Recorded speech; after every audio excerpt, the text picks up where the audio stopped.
Military might. China has big plans. It aims to become the world's foremost economic and military power by 2049. The centennial of the People's Republic. This is what Xi Jinping calls his China dream. Dreaming is one thing, but reality often tells a very different story. True, China has been spending a lot of money on its military, and on the surface the results appear to have paid off. The country has modernized its air force, created an arsenal of missiles, and built up its navy. However, these efforts didn't stop a scandal from breaking out in late 2023 and early 2024 that brought significant embarrassment to China's military, and that was only the tip of the iceberg. Beneath the hood of this grandeur, not all is as it seems. Behind the glittering facade, China faces personnel, logistics, command, and even equipment problems that would prove troublesome in a real war. In this video, we'll look at some of the reasons why China's military is actually weaker than you think. Number 10. Keeping its soldiers alive is one of the more important things a military organization can do. The loss of too many soldiers not only risks the political capital needed to keep a war effort going, it also ensures the loss of experienced troops, forcing the need to call up less experienced replacements. These less experienced replacements tend to die faster, and so a cycle is created. Russia has experienced such a spiral in its war in Ukraine. Providing proper body armor goes a long way in keeping soldiers alive on the battlefield. This has proven to be a notorious problem in the Russian ranks, especially for the soldiers that were mobilized after the war began. These troops tend to come from the country's poorer and minority backgrounds, who cannot easily afford the body armor the Russian state has often been unable to supply. Russia turned to China to provide components or completed sets of body armor to mitigate some of these disadvantages, but as it turns out, the Chinese equipment hasn't done dashingly. Ukrainian soldiers that have captured some of the sets of Chinese body armor have taken to selling them online. Tests of the same armor in American military laboratories provide some clues about the reasons why. The ceramic plates in the Chinese body armor succeeded in stopping common small arms rounds, like the 7.62 mm. However, the plates also showed significant deformation from the impact, meaning that they would not be as effective in preventing their wearer from suffering blunt force trauma. Significant injuries or deaths would be common to the wearer of this particular form of body armor. Since many Chinese soldiers would be wearing similar body armor in a confrontation, we can expect similar results on the battlefield.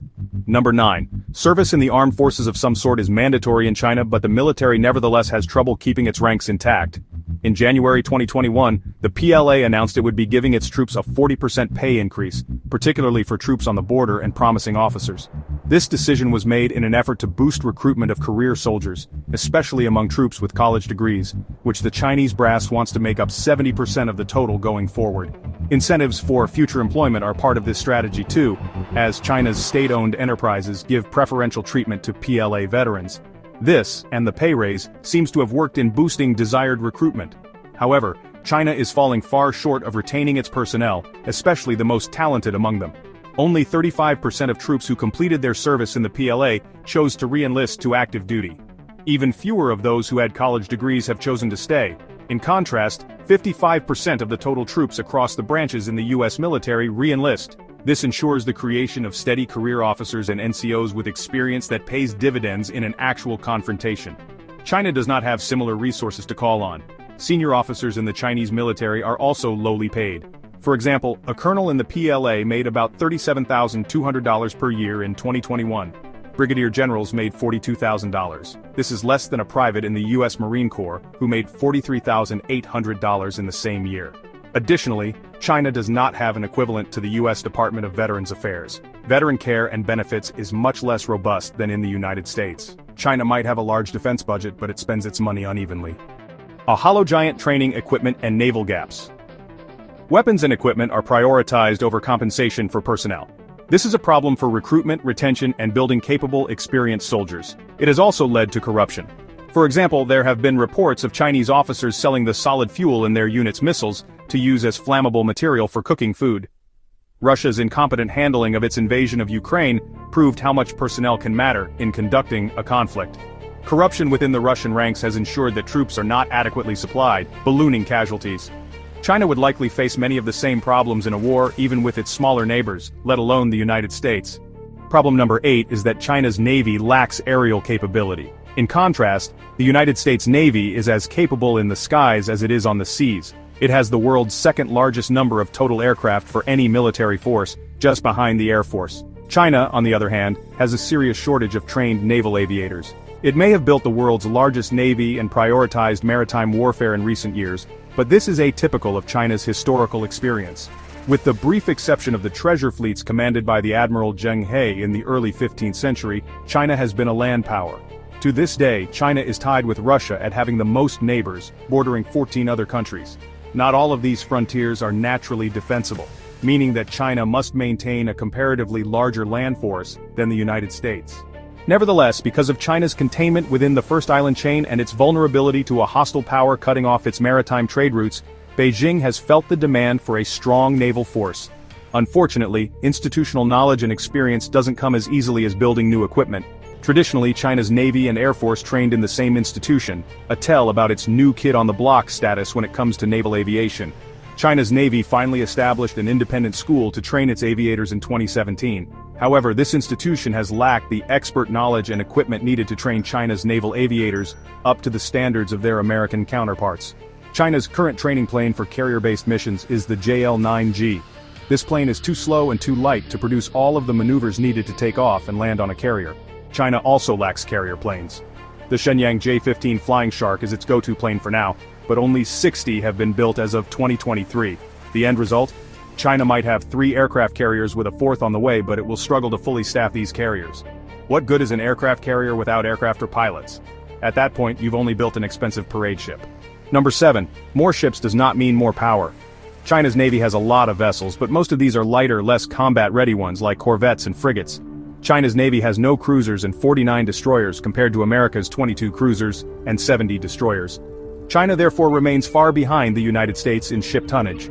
As of 2022, the plan had a combined total of about 1.3 million tons between all its ships. The US Navy had about 4.5 million tons. China has the advantage of being able to concentrate all of its forces in the waters where a confrontation would happen. The US Navy wouldn't be able to do this because of its global commitments. However, leaders in Beijing still understand that they would lose in a direct confrontation with even part of the US Navy. This is why China relies on an anti-access/area denial strategy. This strategy centers on electronic warfare and an arsenal of missiles. China's ships may be capable of bullying smaller nations like the Philippines, but against the US Navy, they have a much taller task, despite their outward show. Number 6. China is even more severely lacking in underseas warfare. Although it is developing 2 new nuclear submarines, the Type 095 and Type 096, these are still years away. In the meantime, China is operating mostly with diesel-electric submarines that don't have the depth, speed, or staying power of America's nuclear submarines. China is lacking in anti-submarine warfare experience, and this will be even harder for it to get than the new submarines. Number 5. Inadequate strategy. China relies on an anti-access/area denial strategy to mitigate some of the disadvantages it would face in a direct confrontation. However, the United States has methods to counter this. Stealth destroyers, submarines, and stealth aircraft with long-range missiles like LRASM pose a real threat. Number 4. Incomplete or failed military reforms. The PLA used to have an incomprehensible command structure. Xi Jinping tried to fix this in 2015, but the reforms are still young and filled with inefficiencies. Number 3. Lack of logistical capability. The PLA is not well suited for long-range deployment. Most of its logistics rely on civilian infrastructure, and its limited military airlift capability, Y-20 fleet, lags behind America's. Number 2. China's military hasn't seen real combat since 1979 in its short and costly war with Vietnam. Simulations can't replicate war, and this lack of experience is a gaping hole in China's capabilities.